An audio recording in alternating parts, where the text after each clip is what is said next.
Today, our mice are going on a little adventure. Now, this card could be for someone that has moved. Maybe you're moving. Maybe a student is leaving for college or coming home from college, or you just want to send somebody some smiles across the miles. This card is going to be great for that. Hi, everyone. This is Mindy Egan for Lawnfawn. The sets that I'm going to be using today is You've Got Mail, Wish You Were Here, Car Critters for the fun little car, Happy Village. I'm really only using the sun and cloud out of that. I have Car Critters, Road Trip Add-on, and It's a Bird. I stamped out all of the images onto the 80-pound white cardstock from Lawn Fawn, and I stamped it in the jet black ink. Now, this is really kind of a hodgepodge of a coloring. I kind of picked colors from my Copic marker color collection, my Olo markers, and Ohuhu. Of course, you do not need all of those sets to do your coloring. There was just certain colors I had in mind, and some colors I'm more familiar with in those collection than others. So I kind of did a mix and match here. I started with the E40 range in Copic markers for the mice. I really like that color combination. And then came in with some light pink or peach colors for the belly, the heart, and the nose. Then for the arrow, I stamped them out, but I wasn't sure exactly which one I may use. And I did two different colors for the arrows because, again, I wasn't sure which one I would like better. So one of them I did in red. I also decided to color in the heart in a red color because that pink was a little bit too light. And then the car is going to get colored in this teal color.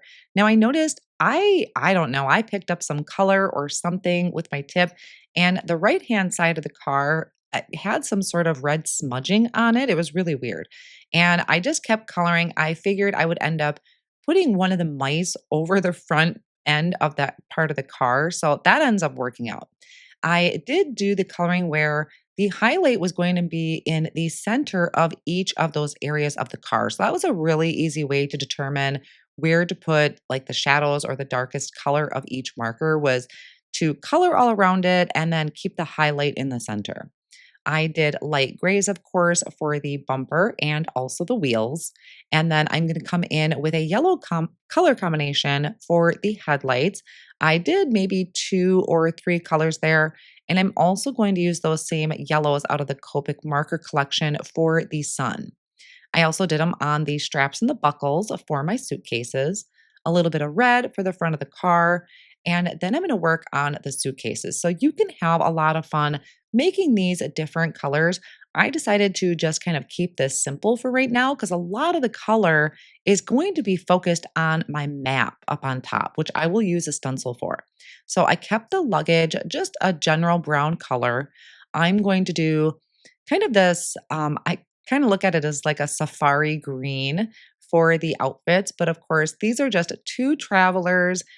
Maybe they're on a road trip, maybe they're moving, maybe it is students on a road trip. It could be anything.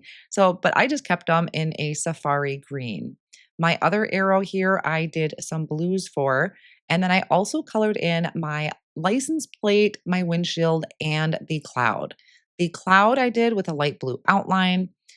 The rest of the car is going to be colored in with gray. And I just kind of did some flicks to create streaks.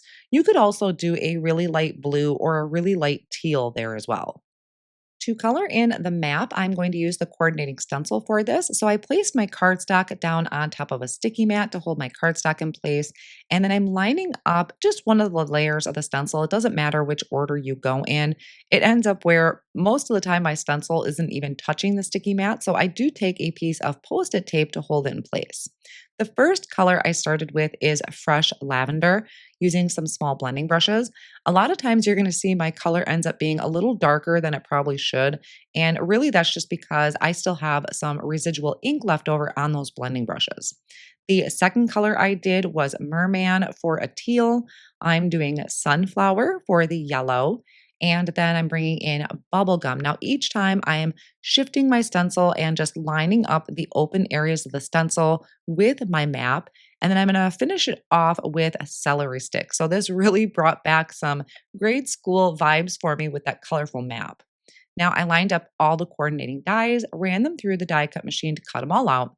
And I'm kind of showing you my process. This is sped up, but this is what I will typically do when creating is figure out how I want this to all lay out. I am using the postage rectangle stackables that's out of a kraft cardstock.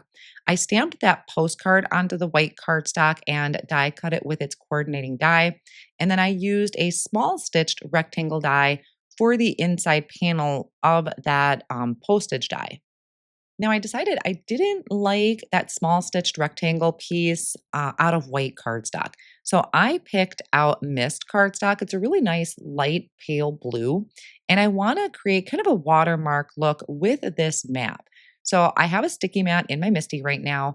I'm stamping the map kind of sporadically using the mermaid ink, I think it is, just to give it a watermark look. I cleaned it in between, I move it around, and then stamp it down. So it's really just a subtle background. I'm also going to go ahead and stamp my postage marks on there, and that is using guava ink and black ink. So I have it hanging off the edge of the cardstock.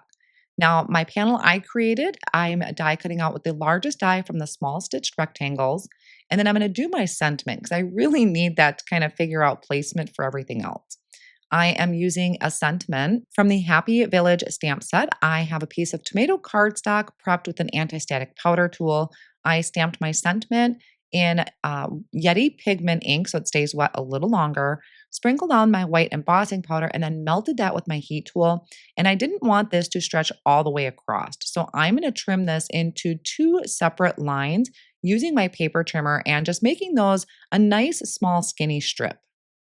Now that all of my components are ready, I can start kind of getting everything back in place. I liked the original design. I just switched out that white cardstock for my mist cardstock with the stamping on the background. There are a few elements that I do plan on popping up with foam squares, so I usually will start in the back and kind of work my way up towards the front. So I did adhere the sun behind the postcard, so it's kind of peeking out there. I attached my map to the postcard, and then I figured I might as well get my main panels put down because I'm not going to pop those up. So those are just adhered with a tape runner along with my postcard that's going to be in the background. The one mouse, I had already gone ahead and covered up my little smudge there on my car, so I just attached that with the tape runner along with my luggage at the top, and now I can start popping everything up. So everything is going to be using either large or small foam squares from lawnfawn. The heart and the arrow I did attach with just a tape runner, didn't need to be popped up. And I did opt for the blue arrow because I did my sentiment on the red cardstock, so I thought the blue just kind of worked better as far as color went.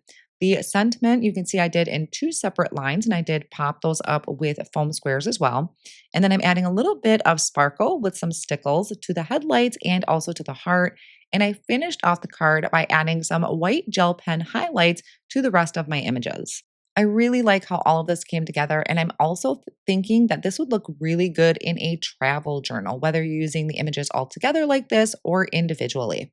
I hope you all enjoyed today's card project, and this has given you some inspiration on how to use these images in your next creation. Thank you so much for spending time with me today.